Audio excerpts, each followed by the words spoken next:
என்ன சொல்றான், வாழ்க்கையில் பல தேவைகள் ஏற்படுகிறது. ஆனா ஆட்டு மந்தையை போல யோசேப்பை பாதுகாத்தவர் என் தேவன். எனக்கு தாழ்ச்சியே கிடையாது. என் தேவைகளை பற்றி நான் கவலைப்படுறதில்லை.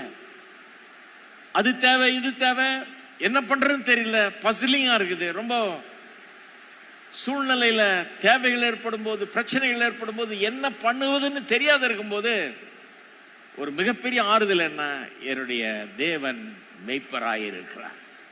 அவருக்கு தெரியும்.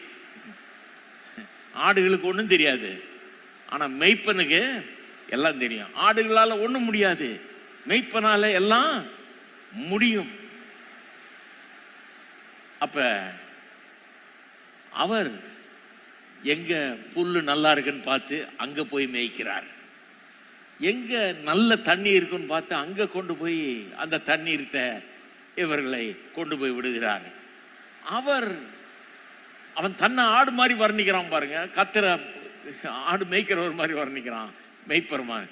சொல்றான், என் ஆத்துமாவை தேற்றி.